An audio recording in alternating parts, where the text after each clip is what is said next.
Folks, cooling off pretty quickly across the valley tonight. Already into the 50s across most of Hidalgo County. Big chunk of Cameron County. We're hanging in at 61 out west in Rio Grande City, 63 in Port Isabel at the coast, and then 62 in Brownsville at this hour. Our dew points have come up a little from earlier today, but not a lot, anywhere from 22 to 46. So we'll put low 30s on the muggy meter. So still way down in that dry category, almost off the chart. The air is so dry out there tonight when typically we're a little higher than that this time of year. Just a couple days ago, dew points were up in the 60s. So the air is definitely dried out. Low temperatures tonight should be in the low to mid 50s across much of the valley. The island will be the warm spot at about 61. And then tomorrow, that's where we start first thing in the morning, and then in the afternoon we warm back in the 70s valley-wide. 70 to 75 is the range across the region, with at least some sunshine the first part of the day.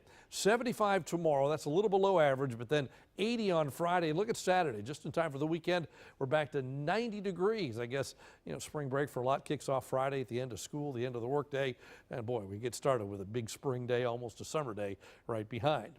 That will change. Here's a closer look at the satellite, and it just shows some patchy clouds moving across. Otherwise, clear skies. It'll stay that way most of the night, but during the daytime tomorrow, clouds begin to show up, and by the end of the day, as we enter the nighttime hours, we cloud up, and then Friday, I think it's just cloudy with a couple of showers. It's not an all-day rain event, but there'll be a shower in a couple of spots, let's put it that way. And that'll last into Friday evening, then that goes away, and then Saturday we're back to partly sunny skies. That's what allows those temperatures to climb up to near 90 degrees. I think Sunday it's close to that. It's just going to depend on the timing of the next front on Sunday that will cool things off a little bit near the end of the day.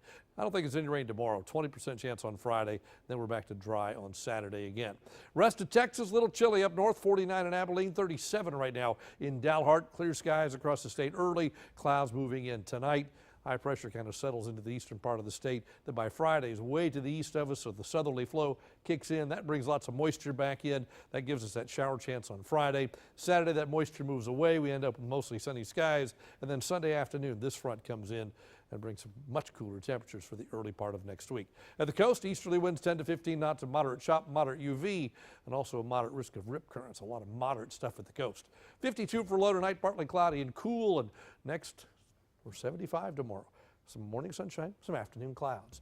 Now watch here. We go 80 on Friday, 90 on Saturday, Sunday 86, and then look at Monday. A high of 62. Big change. Clouds and a couple of showers around, and it takes till Wednesday before we get back to 70 for all the spring breakers, headed to do outdoor things. Yeah, Saturday and Sunday look awesome. Monday, maybe not so much. And of course, Sundays when you set your clock ahead 1 hour, you'll lose that 1 hour sleep. Appropriate during spring break, you can sleep in and get it back. I'm going to give Sunday a thumbs up. Uh-huh. But speaking of today, this fire out at the refuge, wind didn't play a part in that? Wind not a big deal today, but the really dry air. The air is dry, the ground is dry, so that certainly could have played a part. Any loose ember could get things started to hurry, so that's the big problem probably. All right. Thank you, Tim. Well,